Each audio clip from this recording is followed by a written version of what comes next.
sivule incwadi evangeli kaMark chapter 10. Mark chapter 10 verse 50 kuya ku 51. Mark chapter 10 verse 50 kuya 51. Igama lika Jesu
kufundeka ke kanjena Mark chapter 10 verse number 50 kuya ku 51. Kufundeka kanjena ke kuthiwa yayisilahla ingubo yayo yagquma yaya kuJesu verse 51. uJesu washo kuyo wathi, ufuna ukuba ngikwenzeleni na?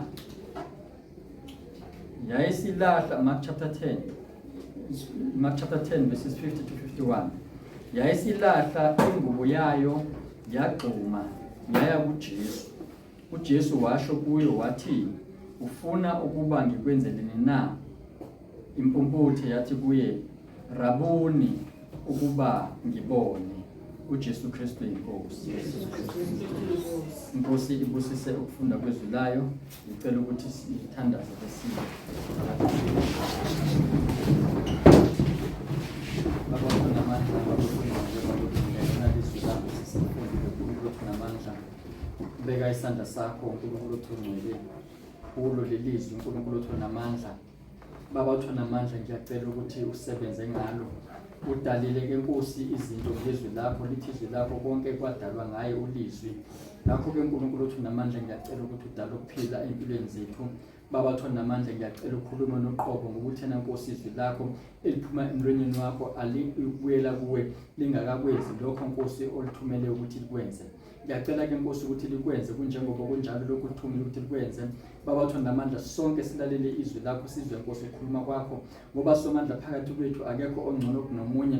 Kodwa sonke Nkosi amakhosi, uma singaphenduki sisalelwe ukwehlulelwa. Ngakho ke Nkosi simelwe ukuthi sizahlulele ngezwi lakho. Ushilo ke Nkosi Jesu ukuthi izwi lakho yilona elizosahlulela. Siyacela ke Nkosi ukuthi kulesi sikhathi Nkosi lisahlulele kusemanje, ukuze Nkosi singahlulelwa ngosuku lokugcina. uJesu Kristu uyinkosi.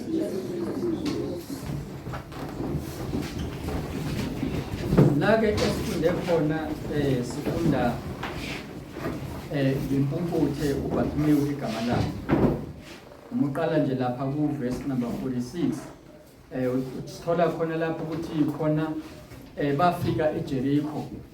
Kwathi esaphuma eJericho nabafundi bakhe isiqobo esikhulu, indodana kaTimeyu uBartimeyu isikunxibe eyayi esiyimpumputhe wayehlezi ngasendleleni. So ngizama ukucacisa ke ngaleli verse ukuthi sikhuluma ngobani la. Sikhuluma ngoBartimeyu, umuntu owayesinxibi, umuntu owayeyipumputhe. Lana ke sithola ukuthi bafike eJericho, babe sebeyaphuma eJericho. Akucaci ke ukuthi kahle kahle ingoba babeyohlala khona into ababeyoyenza eJericho noma kwakuyindlela ababezohamba ngayo bedabule eJericho, akucaci. Kodwa ke futhi akunandaba noma babevesane beye khona noma ngabe bebedlula kodwa kusala sikwaziyo ukuthi bafike bangena eJericho base beyaphuma, kodwa endleleni yabo ephumayo sithola umuntu othize la oyimpumputhe.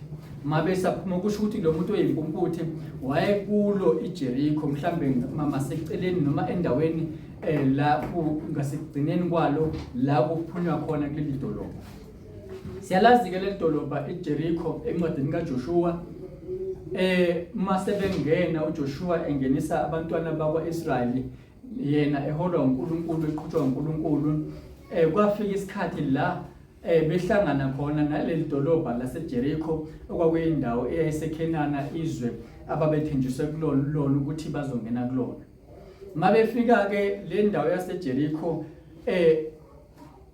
abantu bakhona bese belungiselele ukuza kwabantwana bakwaIsrayeli ngenxa yezinto ezinkulu nezinzima abazizwile ngoIsrayeli. Base ke bakhe izinto ngezinde ezinkulu inqaba kangangokuthi kwakungekho umuntu wayengakwazi ukuphuma nowayengakwazi ukungena, ngoba babevalela abantwana bakwaIsrayeli ukuthi bangangeni eJericho, bangangeni endaweni le abayibizelwe kuyona ukuthi bangene kuyona, bebizelwa uNkulunkulu kuyona.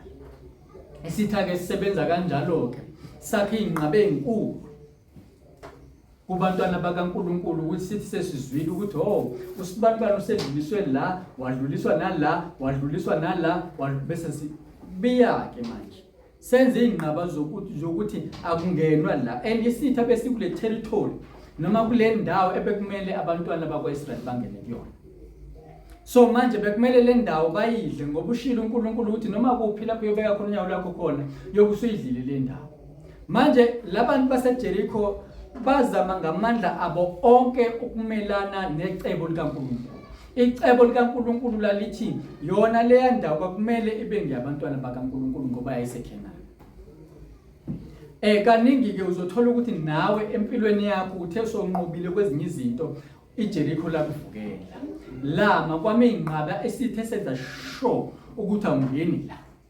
Kukhona le ndawo uNkulunkulu akubizele yona, kukhona lo msebenzi uNkulunkulu akubizele wona, kodwa uSathane kukhona lento enza sure ukuthi awungeni la. Awufinyeleli kule position uNkulunkulu akubizele kuyona. Wenze njani uNkulunkulu? Esazi ukuthi isitha sesivale okugcina. uNkulunkulu wenza ukuthi kubize ukuthi bangabisalwa ngezandla, ngoba lithi iBhayibheli izikhali zethu akusona ezezandla, akusona ezenyama. Izikhali zomntwana kaNkulunkulu uyazi ukuthi yini? Ukulalela uNkulunkulu. Wathi uNkulunkulu isikhathi lesi sokuthi hambani nizungeze for 7 days, nizungeza nje iJericho nje, anilwi nalo, ngoba manithi nilwa nalo nizobe nilwa neyindonga, nilwi nabantu bangalo kweyindonga, labantu enifuna ukulwa nabo. Kusho ukuthi ngamanye amazwi lezi zinto zenyama ongathulwa nazo zivalelekile vele. So ngamanye amazwi mothi uyalwa wena ulwa neyindonga, into ngeke engeze kusiza, into ngeke uzuyinqoba. Yebo izinhloli zaseyifikile zaze zangena ngaphakathi zahlola, kodwa ukulwa kwabo ngezandla noma ngezikhali zenyama kwakungeke kubasize. Into ayizobasiza nje ukuya kuNkulunkulu, babeka indlebe ukuthi uNkulunkulu uthi, bazungeza balalela uNkulunkulu. Sebemlalelile uNkulunkulu, kwathiwa ke ngosuku lika7 ke mase bezungeze ka7 kuzokhala icilongo, lakhala icilongo, ngoba nasezulwini ezweni lesethembiso sizoyongena ngokukhala kwecilongo. Ebona into eseTestament elidala isivezela isithombe sokuthi indaba yethu ihamba kanjani. iBhayibheli leTestament elisha lisitshela ukuthi kuzokhala icilongo. Makukhala icilongo asizulwa thina ngezikhali zenyama, kodwa kuzokwehla inkosi yamakhosi izolanda ibandla layo ukuze singene ezweni lesethembiso. Nembala bakwenza lokho bangena, kusho ukuthi bangena ngokulalela, ngokwenza izwi likaNkulunkulu. Ezulwini sizongena ngokulalela izwi likaNkulunkulu silenze. Uma singalenzi izwi likaNkulunkulu, uma singalaleli ngeke singene. Elamadimoni avalile ukuthi singene. into ezosisiza nje kuphela iyodwa nje ukuthi silalele izwi kaNkulunkulu bese siyalenza. uJoshua ke wayesiyaqalekisa ke nje wathi angaphinde kube khona umuntu oyokuphinde nje akhe kule ndawo. Uma ke wazama lo muntu kuzofa izibulo lakhe nengane yakhe yokugcina. Kodwa manje sithola iJerikho likhona seliphila. Ngoba abantu banenkani, abantu abalaleli, abantu abanandaba ngisho noma sekubekwe isiqalekiso. Kangakanani utshela ukuthi lento yenzayo ukungalalela umzali isiqalekiso kodwa uyaqhubeka nokuyenza. Esesazi umntwana noma umuntu isiqalekiso sento ayenzayo azi ukuthi uma ngenza lento ngizophethela esihokweni, uNkulunkulu uzoxabana nami noma uNkulunkulu ngeke angamkele ezulwini, ngeke angamkele endaweni yakhe engcwele ngoba ungcwele, kodwa umuntu aqhubeke entweni ayazi kahle ukuthi nesiqalekiso phakathi. Unjalo umuntu mayingenayo uNkulunkulu wenza into azi kahle ukuthi le uNkulunkulu akayivumi. Sithola ke la lempumputhe ila eJerikho, ila kule ndawo eqalekisiwe ukuthi indonga zakhona singaphinde zivuswe, ngoba vele uNkulunkulu uzowuchitha umhlaba achithe ngisho nezulu abese aqale kabusha yena uNkulunkulu ezoqala umuntu.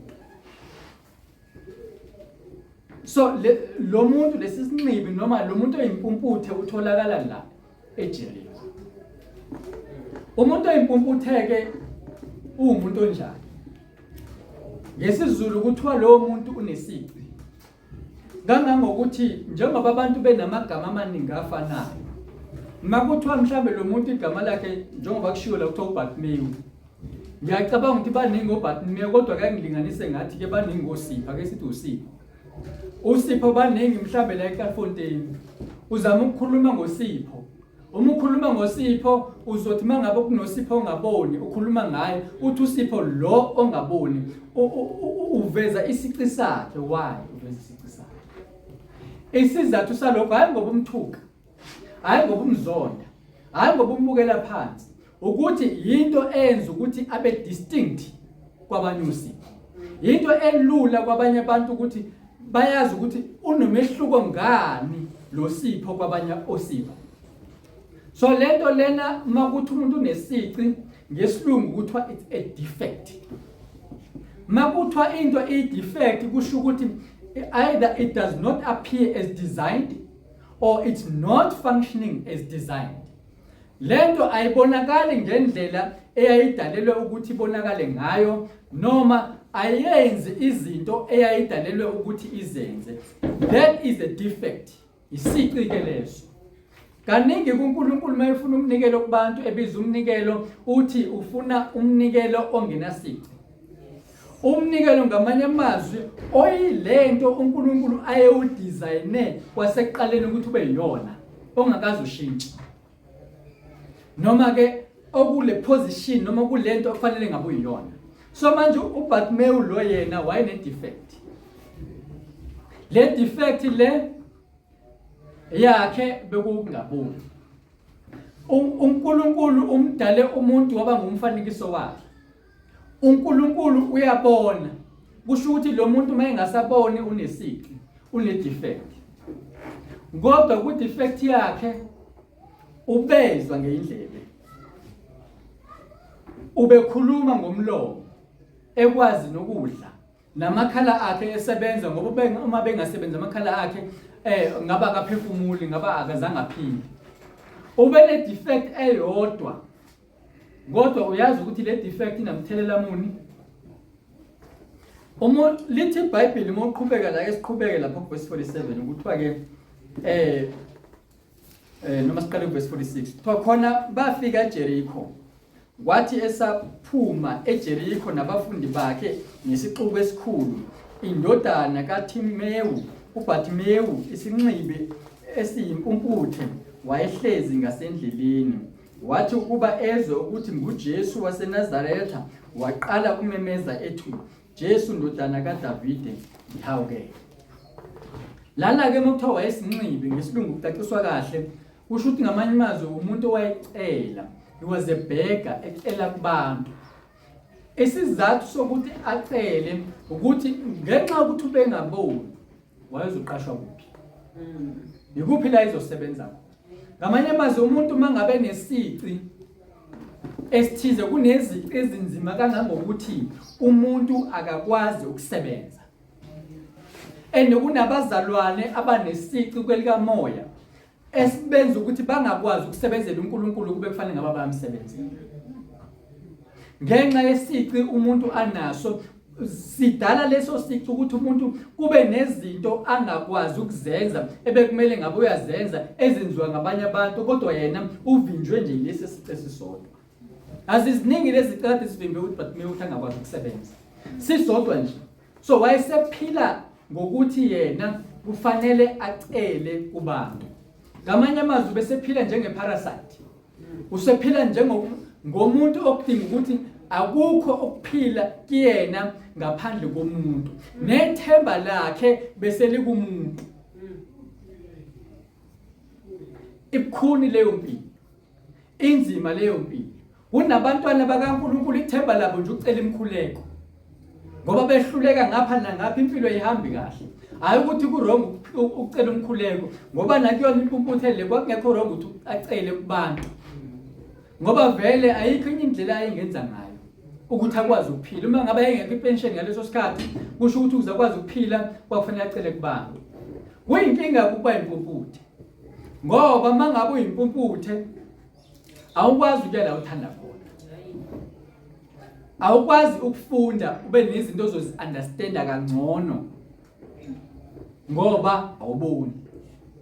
Mangabe ufuna ukuhamba udinga umuntu, udinga ukholwa nje wena, udinga ukuhlala uholwa nje wena. Athi uPaul uba bekuya ngesikhathi enishunyazwe ngaso bekungaba bekufanele ngaba seningabafana nabantwana abaphuza ukudla okuqinile noba abadla ukudla okuqinile kodwa ngisaniphuza usubisi kuze manje.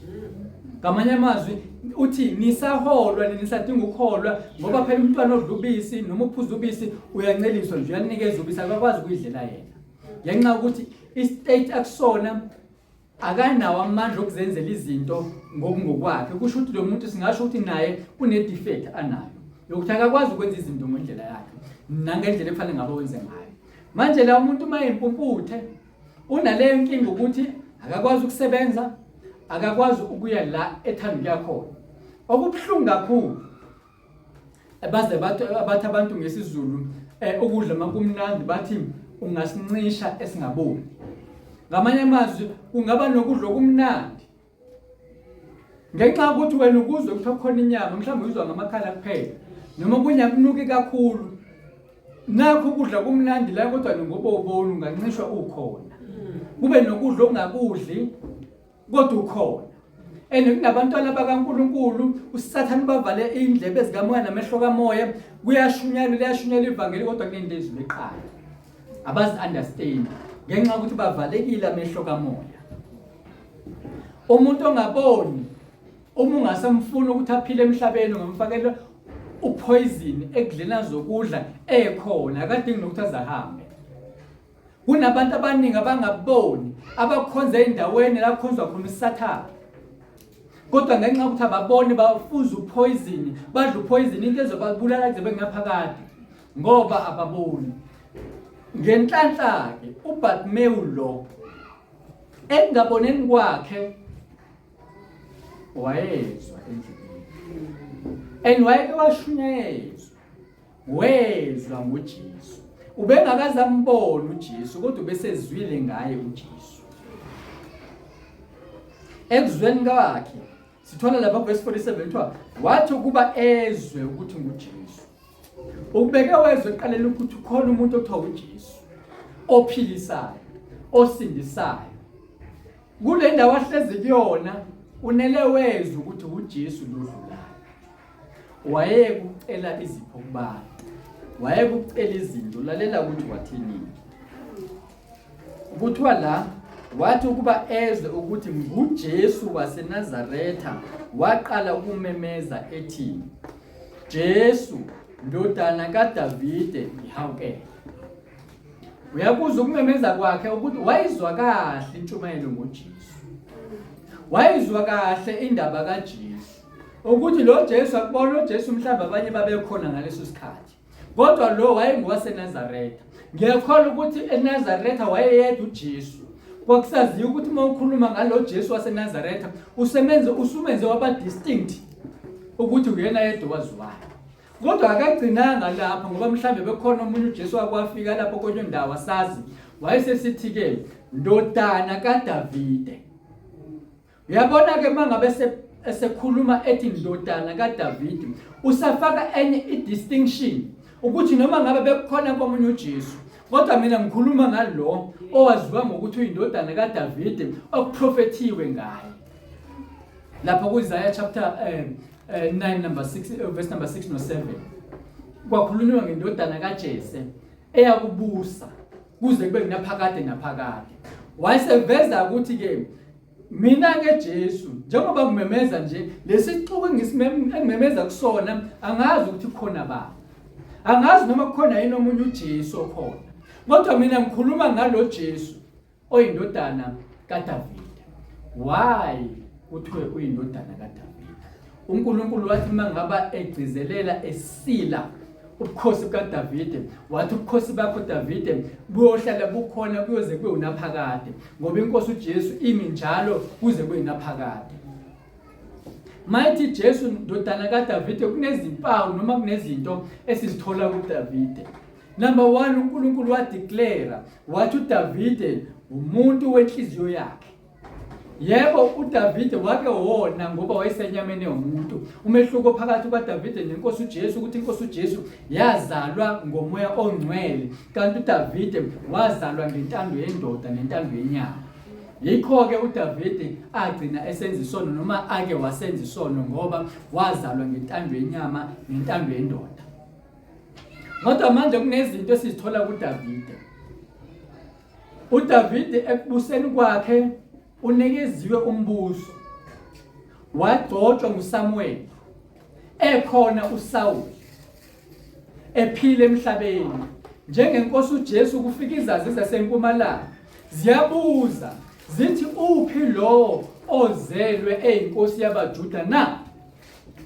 So inkosi uJesu izelwe iyinkosi yabaJuda kodwa uHerod owayeyinkosi ngaleso sikhathi wamzingela uJesu. uDavide ugcotshiwe uSamuel egcotshwa uNkulunkulu kodwa beyikhona inkosi uSaul ngaleso sikhathi leyo nkosi uSaul yenze njani yamzingela. uDavide akamvukelanga uSaul isitha sakhe simzingelayo. Nayo inkosi uJesu ayimvukelanga uHerod umuntu wayemzingela efuna ukumbulala. Uyabona le relationship le ukuthi umntwana kaNkulunkulu ozelwe nguNkulunkulu akasi noma ngabe segcotshwe kangakanani esemhlupha kangakanani lo nomelene naye uyazazela ukuthi yabona lo mina ngizigcobanga mina njengoba emelana nami nje umelana nalo mgcobile. uDavide wayibamba imfihlakalo. Yikho ke inkosi uJesu kuthiwa indodana kaDavide kunezimpawu eziningi noma kunama characteristics amaningi enziwa uDavide engayiphiniseleli ethi ngeke ngimbulale ogcotshiwe kaJehova kangangokuthi waze wamvikela wabulala lo muntu owaqedela uSaul uDavide. Yikho inkosi uJesu mayelenge esiphambalweni ithi inkosi bathethelele ngoba abakwazi abakwenzayo. Wena uyinzalo kaDavide uyinzalo yenkosi uJesu na ukuthi ungaxolela umuntu umkhulekele ekubulala ngaso leso sikhathi ubuthi uzizwe izinhlungu uthubona igazi lopha ngenxa yolo muntu wena ubukhuluma kuNkulunkulu ezwa lo muntu uthi baba ngixolele nangu engenza kubi akakwazi akwenzayo. Akazi ukuthi ngilana nje ngenxa yokuthi vele kuyintando kaNkulunkulu. Uyazi ukuthi kuyintando kaNkulunkulu kwesinye isikhathi ukuthi uhlushwe.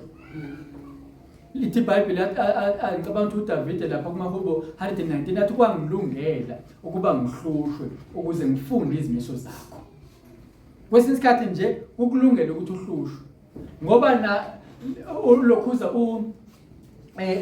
umama wamadodana kaZebhediya uyafika lapha enkosini uJesu uthi inkosi uyaguqa ukuthi Inkosi ngicela ukuthi amadodana ami ahlale enye ngakwesokunene sakho enye ngakwesokhohlo sakho. Ithi Inkosi uJesu wanikwazi nicelayo. Bese ibuza umbuzo ukuthi nizokwazi yini ukusiphuza lesitshe ngiyakusiphuza na? Ngamanye amazwi mangabe ubekela umbuso ezulwini, unesikhundla ezulwini osibekelwe, unesitshe okumele usiphuze. Njengalokhu yaphuza leso sitshe Inkosi uJesu. Bese lithi ke izwi likaNkulunkulu njengalokhu ke wazithobisa kwazi kwaba sekufeni uNkulunkulu igama lakhe swaliphakamisa phezulu kwawo wonke amagama. Emva kokuthi kwenzakaleni ezithobisile. Uthi ke uBartimeyu, Jesu ndodana kaDavide ngihawukele. Mayithi ke ngihawukele akaqaqisa ukuthi uhawukelwa kuphi.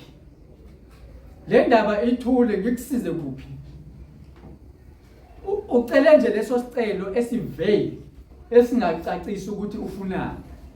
Ngoba abanye abantu bayathanda izimo abakuzona noma ngaba ziziphi. Uyabona lapha kulokhuza uzenzo 16 le ntombazane eyisangoma yayingafuna ukukhululeka ngoba kunabantu abangafuna ukukhululeka ezinkingeni zabo. Kunabantu abangafuna ukukhululeka ezonweni zabo. So yikho ke Inkosi uJesu ifuna ukuthi ube specific mangabe ucela kuyona. Kodwa ke sisazofika lapha. Lapha ku verse 48 kuthiwa abaningi bamkhuza. Bathi kathule kepha kwayikhona imemeza kakhulu ethi ndodana kaDavide ngihawukele. Ngoba bakhona abantu abakhona banjalo. Kwesisikhathi amadimoni uthi ngesikhathi umemeza Inkosi, uthi ngesikhathi uthi uyakhuleka, endaweni okhuleka kuyona, afika amadimoni athi thula. Uthi uyakhuleka afika amadimoni ufika ubuthobo. Uthi uyakhuleka ukukhala izinja, khala ama-alarm, khale lokhu nalokhu ngenxa yani ngoba amadimoni azothi thula. Ngoba yazi ukuthi mawukhala enkosini uJesu uzosizakala. Uthi usakhuleke mhlambe 10 minutes 20 minutes uvele lokhu nalokhu kuvela lemsindo ekuphazamisayo athi amadimoni thula. Isixuku sithi thula, sithi isixuku yeke ukukhuleka, sithi isixuku yeke ukuze enkosini ungavuki. Lithi iBhayibheli ke kwayilapho kuBartimeyu memeza khona kakhulu. Yabona ngesikhathi amadimoni eveza imisindo ngesikhathi ukhuleka wena uzwe ingane yakho ikhala kube ngathi khona konakele enganeni yakho, yila kumele wenze njengoBartimeyu ube la umemeza kakhulu kunaqala ugqibe lo msindo ozama ukugqiba ukukhuluma kwakho noNkulunkulu. Ungavumi ukuthi kube khona into ezohlukanisa iconversation yakho phakathi kwakho noNkulunkulu. Yenza njengoJakobe uwelisele zonke izinto ngaphesheya, umndeni wakho wonke, abantwana bakho, imfuyo yakho, yonke into eyigugu kuwena uyiwelisele ngale, ube nesikhathi noNkulunkulu ubambane naye. Kodwa ngesikhathi uthi ubambana naye ziyeza zona ixuku ngeke zingabikho. Zizoba khona zifike zikuthulise. Ungavumi ukuthula. Ungavumi. Verse number 49 sizwa kuthiwa khona ke wayesema uJesu wathi mbizeni. Bayibiza impuputhe bathi kuyo yima isibindi usukume uyakubiza. Mayimemeza kakhulu. Mhlawumbe bathiwa ngesikhathi ememeza okokuqala bethi wathula indaba yakhe ayizophelela lapho angasizakala. Mhlambe ngisho nesona esikuhlulayo ungavumi mangabe sithi uthi ungene emkhosini kuvela indlala. Uze ukuthi yazi manje ngiyagula ngiphathwa namahlaba ngiphathwa nayikhanda. Ungavumi. Bekezela uphikelele. Akube yila umemeza kakhulu enkosini uJesu. Mhlawumbe usemkhosini ukhathela unawo amandla la ukukhuleka. Faka la ugcino nawo ukuze usizakale. Lithi iBhayibheli lapha verse 49 wayesema uJesu wathi ubehamba ephuma kule ndawo eqalekisiwe, ephuma kule ndawo yaseJerikho nabantu ayehamba nabo isixuku. Kodwa sanele lempuputhe yanele yamemeza kakhulu kunaqala wama. Indlela kade ihamba wama. Ungakwazi yini ukumisa uJesu? Athi khona izinto abakade edlula, khona izinto akazenza umise ngephimbo lakho. Umise ngokukhala kwakho. Umise ngokumemeza kwakho. Bese ke wathina uJesu mayesemile wama akaziyelanga yena. kule mpumputhe, wathumela abantu. Mhlambe le mpumputhe inkosi uJesu yayifuna ukuthi le mpumputhe ikifunda ukwehla nje. Athi ekhona ikhulumile nayo impumputhe, kodwa yena angayibizi impumputhe ngokwakhe, athumele abantu abathize ukuthi ayibize le mpumputhe. Ngoba kwesinye isikhathi uNkulunkulu ufuna ukuthi uke uthobe nje wehle, angakhulumi yena ngaleso sikhathi, ufuna ukuthi wena sondela kuyona. Mhlambe kunezinye izinto ngaphandle kokuthi wayemthobisa ezanzenza ukuthi uJesu angakhulumi nale mpumputhe ngaleso sikhathi, kodwa atshela abantu ukuthi abahambe bayibize. Ngoba kusho ukuthi njengoba yayimemeza nje, yayiqhelile nenkosi uJesu le mpumputhe, yayikude nenkosi uJesu.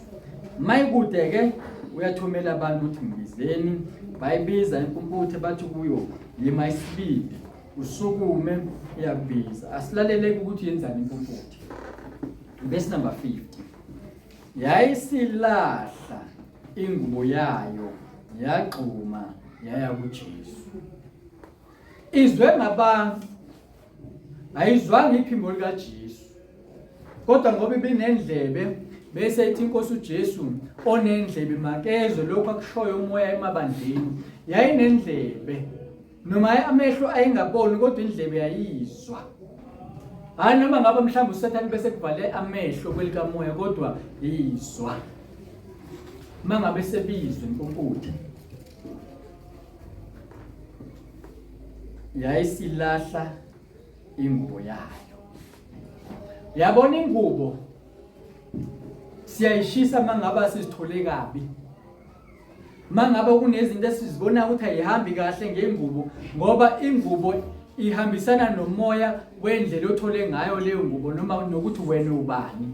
Umuntu nomoya kaNkulunkulu, leyo ngubo nayo iyakwazi ukuthi ibe nomoya kaNkulunkulu, kangangokuthi kwenzeka abantu bephatha amadukwe kaPawuli basinda naseyifeni zabo ngenxa nje yengubo egqokwa noma esemzimbeni kaPawuli. Kanjalo ke nengubo engculileyo kuyadinga ukuthi umuntu ayilahle uma engayitholanga kahle, eyithole ku-boyfriend noma ngabe eyithole ngayiphi indlela, mhlambe ibithengwe ebafaneni laphana, uthi uma uhlolisisa kahle ukuthi hayi asikho lesi sitolo, noma mhlambe uyithenge esitolo, kodwa manje uyakutshela uNkulunkulu ukuthi lahla lento. Sithola ke la angazi ihlobo lengubo ekade imbethwe le mpumputhe, mhlambe kwafika kuyonto yazi le ngubo ngiyiphiwe umuntu wayentshontshile ngazi, kodwa lithi iBhayibheli le mpumputhe yayilahla ingubo efanele.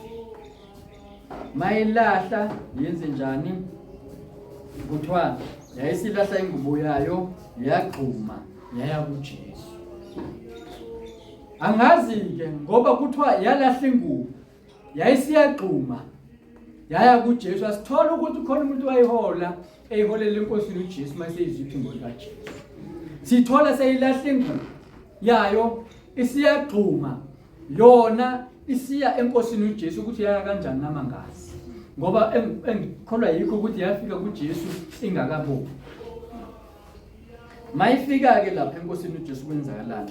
Lapha kuverse 51 sithola ukuthi ke uJesu wathi kuyo, uJesu washo kuyo wathi, ufuna ukuba ngikwenzeleni na? Eqaleni umemezile wathi, Jesu ndodana kaDavide ngihawukele. Ubengachazela ukuthi ufuna ukwenzelwa ini. uJesu akafuna ukuthi akukhiphe entweni ongafuna ukuphuma kuyona. Uzokhipha kulento endisholo wena ukuthi angiyifuni lento, ngikhiphe kulento, ngikhiphe lento kumina, yila izokusiza khona. Uma usayithanda nje uzokuyeka kanjalo uJesu ngoba uyayithanda lento yakho, uhlezi kuyona lento yakho. So qaphela ukuthi uya kanjani enkosini uJesu.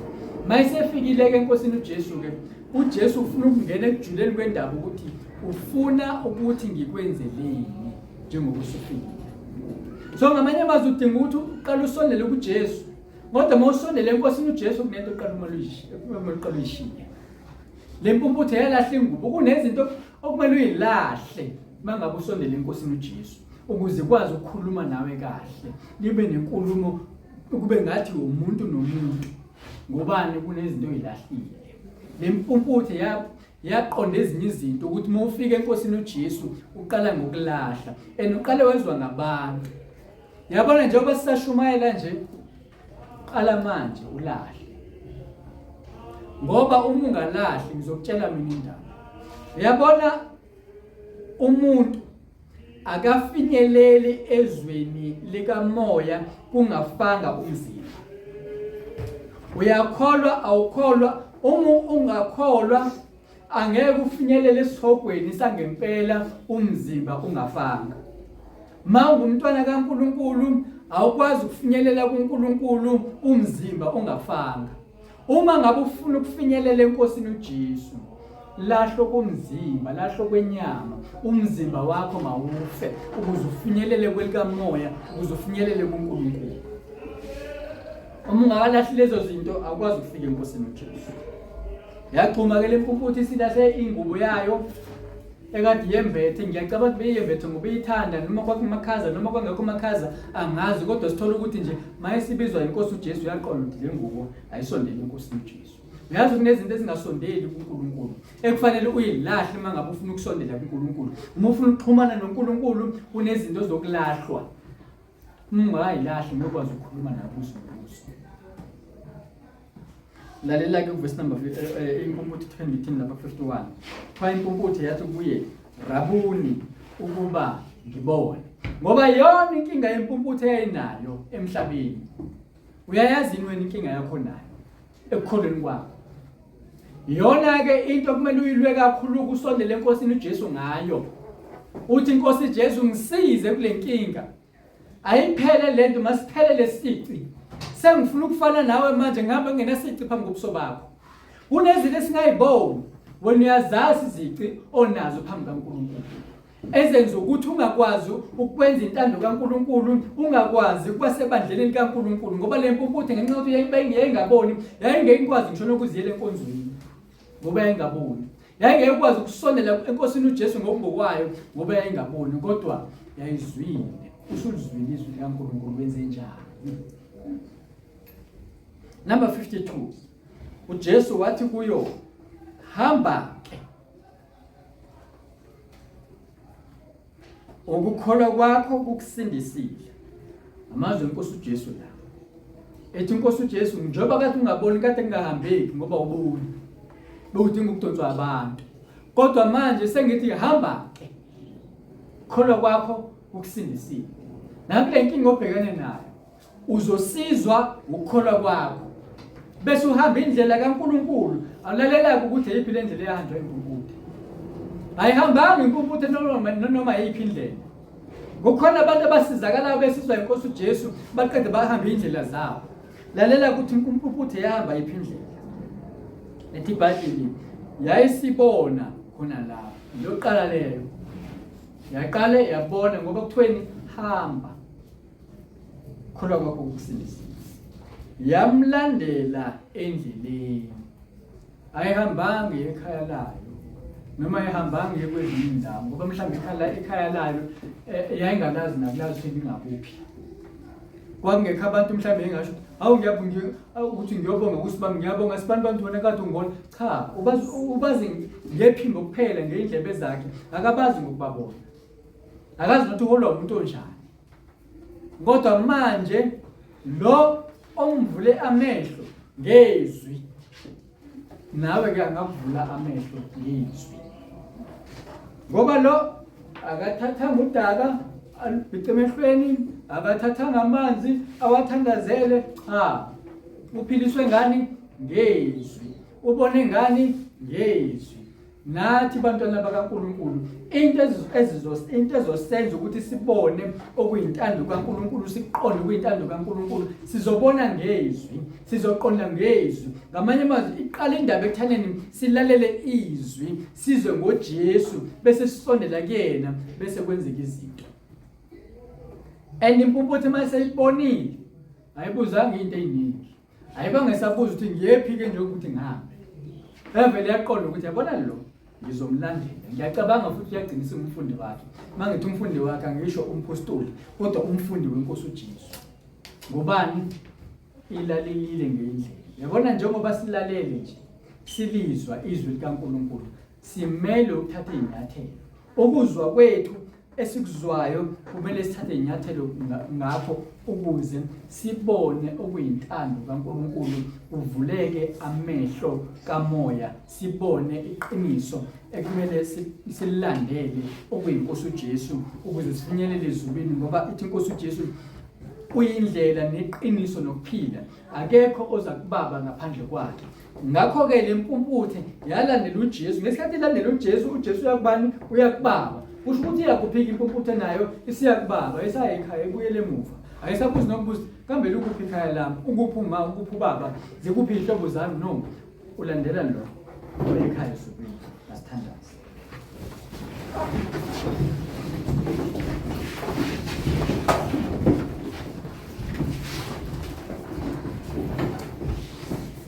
Baba Thungcwele, Baba Thusezulwini, nathi Nkosi namhlanje sithi Jesu indodana kaDavide sihawukele Nkosi ukuba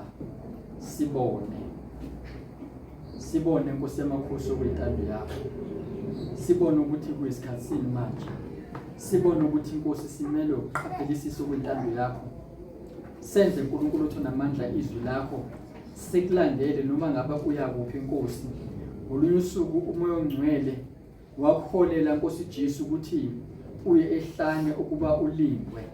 Kwesinye isikhathi Nkosi Jesu lapho uzosiholela khona yindawo Nkosi yamakhosi lapho sizosithola silingwa khona, kodwa mnini amandla wonke sikhulekela ukuthi ungasingenise ekulingweni, kodwa sikhulule kokubi ngoba umbuso wakho namandla nenkazimulo ukuzibe phakade. Sikhulekela uNkulunkulu othongcwele ukuthi noma sesifika ehlane elibi senze lento Nkosi yamakhosi owayenza, okwaukuthi Nkosi Jesu ubizelwa Nkosi uholelwe ehlane ukuthi ulingwe. Mosobona Nkosi ukuthi uyalingwa, wawusuyangena emkhosini. Nathi ke uNkulunkulu othona amandla siphe lokho okuhlakanipha ukuthi masibone ukuthi siyalingwa, sibone ukuthi impi esibhekene nayo inzima ukuthi umuntu angayithwala ngomzimba, bese singena emkhosini ukuze umzimba uphelelwe ngamandla, kodwa Nkosi sithola amandla kamoya. Ngiyakhuleka ke uNkulunkulu othongcwele ukuthi ulondoloze lona lo khona phakathi kwethu, ilona lo Nkosi olizwile izwi lakho, sengathi angafana Nkosi nale mpumputhe ukuthi somandla akhalele ukuthi abone okuyintando yakho, aqonde okuyintando yakho, akhalele ukuthi akulandele noma aphila lapho uyakhona. Sicela egameni elihle leNkosi yethu Jesu Kristu umsindisi wethu. uJesu Kristu uyinkosi. uJesu Kristu uyinkosi. uJesu Kristu uyinkosi.